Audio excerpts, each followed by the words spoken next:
Welcome! For this lesson, we're going to be learning about something called differentiated instruction. So first, I thought I'd just ask the question, what do you think that means? What is differentiated instruction? Well, it's a buzzword. You've probably heard it before. It is certainly more than what the meme suggests, just printing your worksheets on different colored paper. Let's see if we can understand this a little bit by putting ourselves in the position of a teacher. So imagine it's the first day of class. You're going to be teaching math. You give your students a pre-test to give you an idea of their skill level. What do they have coming into your class? What do they know? And you want to use that information to help you plan. Here are your results. So over here you can see the number of students, and over here you can see their score, and it was out of 25 points. So based on this data, I can see that I have a few students who did quite well. So therefore, they are coming to me with a good bit of math skill. I have a handful of students who did quite poorly, telling me that these students really need my help. So how am I going to teach this class when I have quite a range of abilities? And here you can see the majority of students scored somewhere in the middle.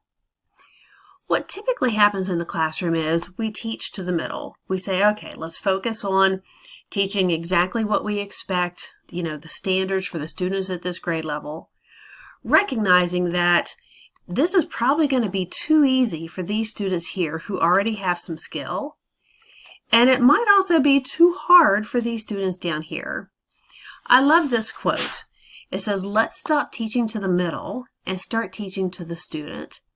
That is really the heart behind differentiated instruction. So let's see if we can better understand what this is and how to do it. So first of all, to help put you in the shoes of the student now, raise your hand, or if you're sitting at home, just do this mentally. Have you ever felt lost in class because you didn't understand something? Have you ever felt bored in class because things were just moving too slow? If so, differentiated instruction would have helped you.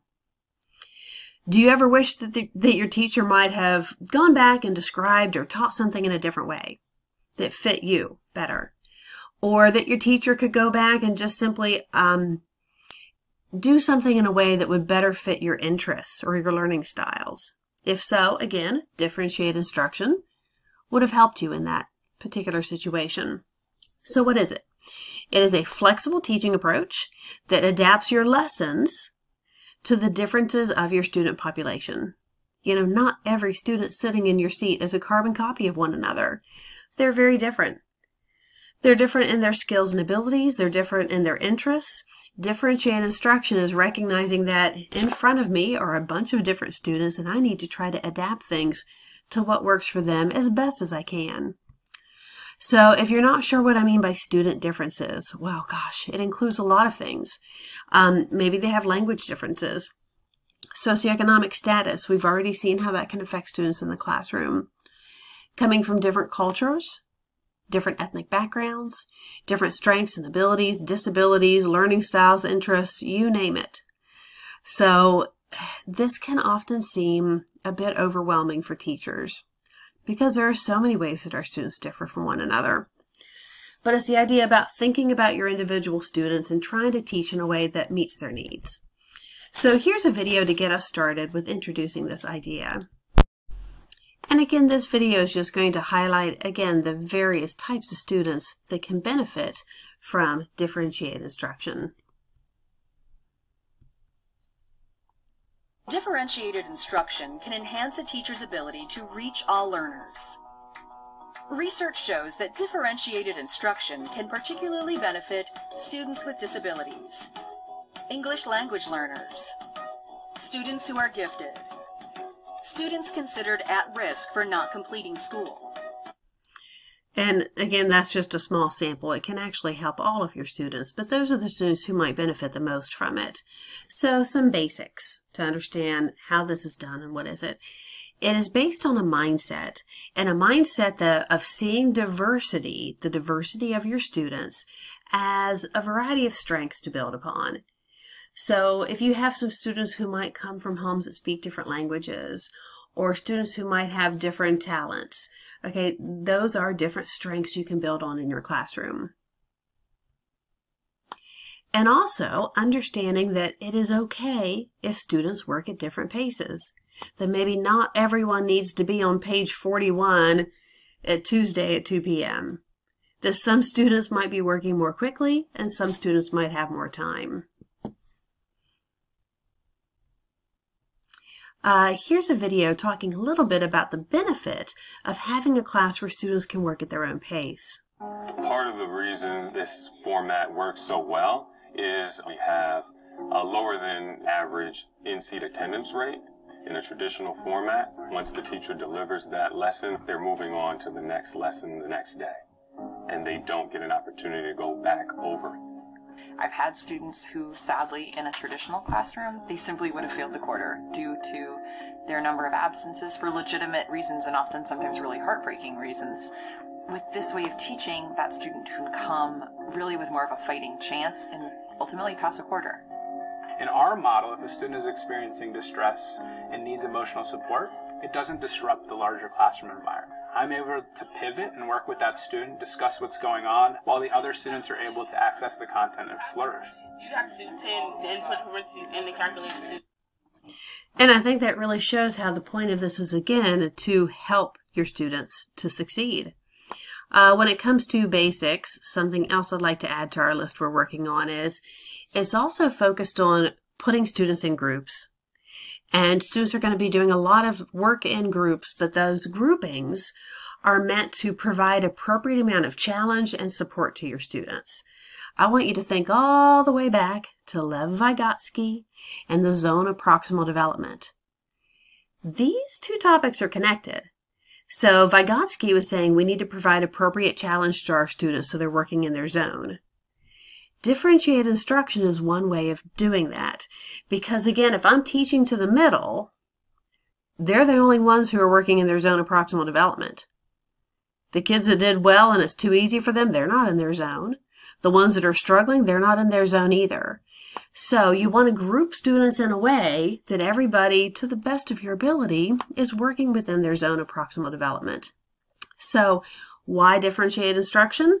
Because your classrooms are filled with a variety of students who, as this shows, have different needs, come from different backgrounds, different attention spans and interests, different language abilities, and different cultural backgrounds. Therefore, different needs. Differentiation, what does it mean? It means tailoring your instruction to try to meet their needs in order to have these kinds of outcomes, increase how engaged they are, improve how well they're learning, have them love learning, increase their self-awareness for their own way that they learn and their own abilities, and help them learn more efficiently. So let's take a look at some methods. How do you do this? How do you make this work? So let's start with a video that will help us see what does this look like in the classroom. How does the teacher pull this off? Hi Angel, how are you? Good. Nice job, Mr. 6.10. So one of the toughest challenges students face when they walk into classrooms is they feel tense. They're worried about being put on the spot, especially if they're behind or don't understand the skill. When they come into our classrooms, they know they're picking up where they left off. We're seeing students' anxiety levels drop and their commitment and desire to master content increase. So When I came to Eastern, I was sort of shocked with how broad the variety of learning levels was. We have students who have experienced a ton of trauma, who are behind on certain skill sets, are ahead in certain skill sets, have different subsets of experience when they go home. I quickly found out that my traditional model of teaching was not actually effective. So at that time, I realized I needed to make a shift. And the instructional model that I started implementing, there are three components: blended learning, self-paced structure, and mastery-based grading. What you would see today is really a controlled chaos environment. You have some students starting a new lesson, watching an instructional video, taking their guided notes. You have other kids working on actual lesson assignments, collaborating on whiteboards, really problem solving. And then you'll see other students working on exit tickets to achieve mastery. I like Mr. Furr's class because it teaches you independence. For every lesson, we start off with a video, and then during the video, we have to take notes. Mr. Furr, he does the videos himself. You'll hear his voice every time you watch a video.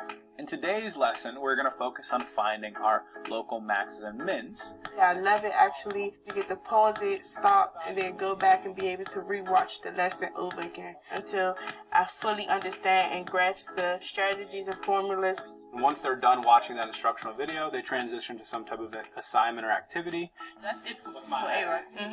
And then we already found the derivative. And now it says find the rate of change of the weight of the oil. Everyone learns different, so you may be on lesson 5, someone may be on 3. It all depends on how you work. It's better than in a regular class where everybody has to stay on the same thing. The students help each other. So if you ahead, you might can help someone that's behind. After that, there's an exit ticket. So an exit ticket is like a mini quiz.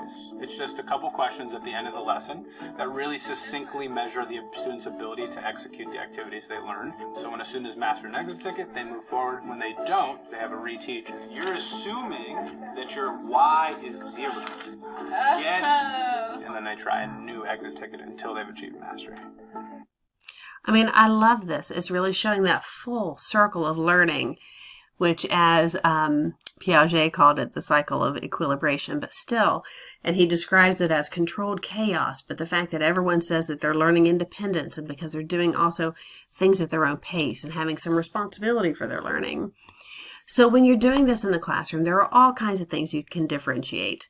The content. So you saw they all start off at the lesson based upon where they're at. Some are on lesson 3, some are on lesson 5.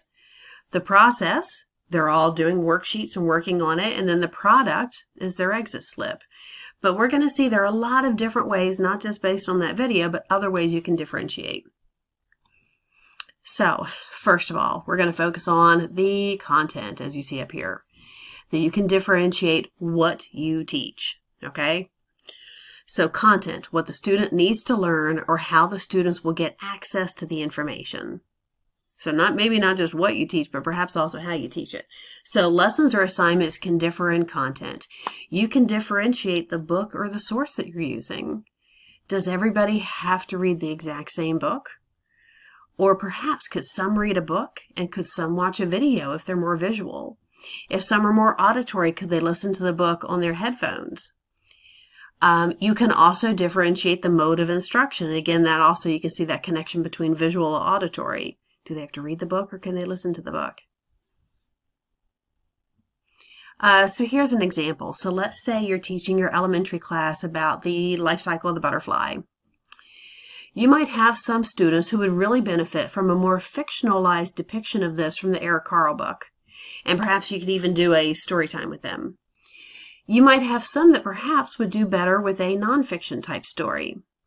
You might have some visual learners that would really get much more from the video, or even over here, this showing the story time where they're getting to hear it as they go through it. So another way you can do this is by differentiating the difficulty or how long it is. So perhaps some students are doing a 5-page book, but other students who are perhaps more advanced readers are doing a 10-page book.